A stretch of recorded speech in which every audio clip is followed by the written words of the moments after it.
আমাদের দেশ এবং সমাজ খুব বেশি আগের ইতিহাস আমাদের সামনে তাজা না থাকলেও ব্রিটিশ থেকে পরবর্তী স্বাধীনতা অর্জন, পাকিস্তান থেকে বাংলাদেশের স্বাধীনতা অর্জন,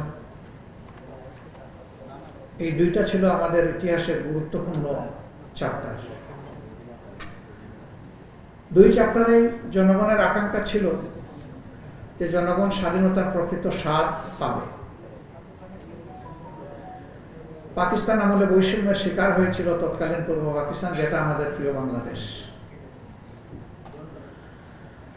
বৈষম্যের কারণেই জনগণের মধ্যে নানাবিধ সংশয়, সন্দেহ, কষ্ট, ক্ষোভ দানা বাঁধে এবং ৭০-এর নির্বাচন নিয়ে টালবাহানার কারণে শেষ পর্যন্ত বাধ্য হয়ে দেশের জনগণকে অস্ত্র হাতে তুলে নিতে হয়। সুসংগঠিত সশস্ত্র একটা মজবুত বাহিনীর বিরুদ্ধে সেদিনকার যুদ্ধের সিদ্ধান্ত নেওয়াটা অত সহজ ছিল না, কিন্তু বাস্তবতা এদেশের জনগণকে ওই জায়গায় নিয়ে গিয়েছে।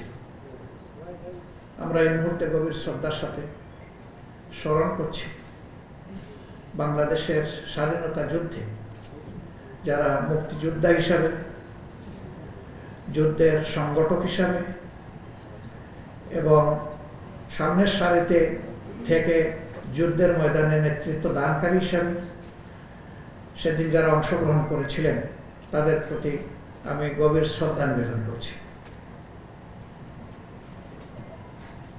তাদের অনেকেই দুনিয়া এখন নেই। তাদের প্রত্যাশার আমানতের ভার এখন জাতির ঘাড়ে এবং বিশেষভাবে রাজনীতিবিদদের ঘাড়ে। রাজনীতি একটা দেশের গতি এবং নীতি নির্ধারণ করে। ইতিহাসের এই পথ পরিক্রমায় আমাদের দেশের রাজনীতিবিদরা জনগণের প্রত্যাশা পূরণে সক্ষম হননি। একমাত্র ওয়ালটন এসি দিচ্ছে 1 বছরের রিপ্লেসমেন্ট গ্যারান্টি। আমরা শ্রদ্ধার সাথে বলবো, সবাই যার যার দৃষ্টিভঙ্গি এবং জায়গা থেকে চেষ্টা করেছেন, কিন্তু জনগণ দুইবার স্বাধীন হওয়ার পরেও স্বাধীনতার প্রত্যাশিত যে পাওনা তাদের ছিল সেটা তারা অর্জন করতে পারেন। এই অর্জনের পথে স্বাধীন মিডিয়া একটা গুরুত্বপূর্ণ বিষয়, কিন্তু ৫৩ বছরের যাত্রাপথে মিডিয়া বারবার বিভিন্ন ধরনের বাধা এবং চাপের মুখে পড়েছে।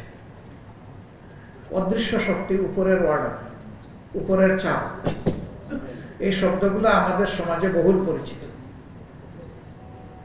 অনেক সময় খোলা হাটটাও বন্ধ হয়ে যায়, অনেক সময় ঠোঁট চালু আছে কিন্তু একটা অদৃশ্য তালা সেখানে পড়ে যায়, যার কারণে খোলা মনে সাংবাদিকরাও এই জাতির জন্য যা প্রয়োজন, ওয়াচ ডগ হিসাবে তাদের যে মতামত, নিউজ এবং ভিউজ, দুইটাকে তারা ডেসপারেটলি তুলে ধরতে পারেনি।